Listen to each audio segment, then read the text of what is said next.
Hey everyone, welcome back to Medical Sciences Unfolded. Today, we're tackling a crucial topic in obstetrics, postpartum hemorrhage, or PPH. We'll cover its definition, treatment options, medication sequences, contraindications, and some must-know facts. Plus, stick around for 2 board-style questions at the end. Let's get into it.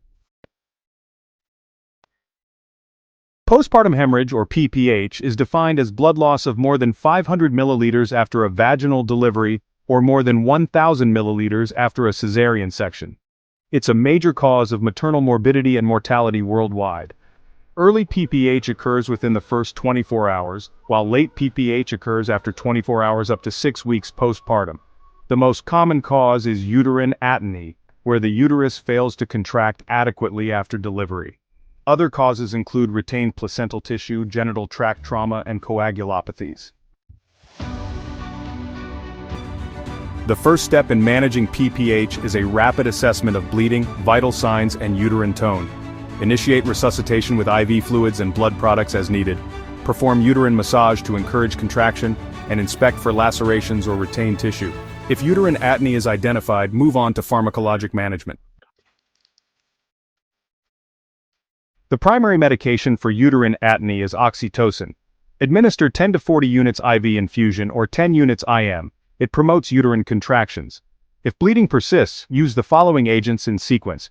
Methylergonavine, also known as Methergine, at 0.2 milligrams IM every 2 to 4 hours. Avoid in hypertensive patients due to the risk of severe hypertension. Carboprost-tromethamine, or Hemabate, at 250 micrograms IM every 15 to 90 minutes, with a maximum of 8 doses. This is contraindicated in asthma patients due to the risk of bronchospasm. Misoprostol can be administered at 800 to 1,000 micrograms per rectum or 600 micrograms orally. Be aware that side effects include fever and shivering. For persistent bleeding despite medical management, consider surgical interventions such as uterine tamponade with a Bacri balloon, uterine artery embolization, or even hysterectomy in life-threatening cases. Monitor for signs of shock, including tachycardia and hypotension. Blood work should include CBC, coagulation profile, and cross-matching. Keep in mind that postpartum hemorrhage can be concealed, so watch for decreasing hematocrit or signs of hemodynamic instability. Always remember to address the 4 T's: tone, trauma, tissue, and thrombin as potential causes. Case 1. A 32-year-old G3P3 woman delivers vaginally and has a significant blood loss of 600 milliliters within the first hour postpartum. Her blood pressure drops to 90/50 millimeters of mercury, and the uterus feels boggy. Question: what is the first-line medication for this condition?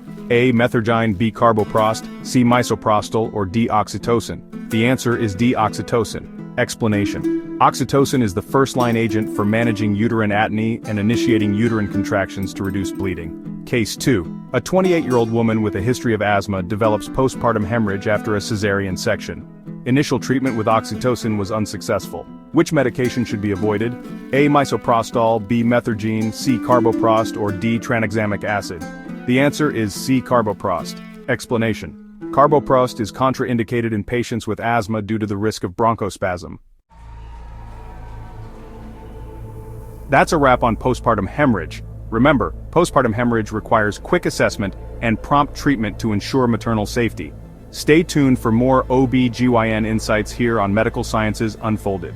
If you found this helpful, don't forget to like, subscribe, and hit the bell for notifications. See you next time.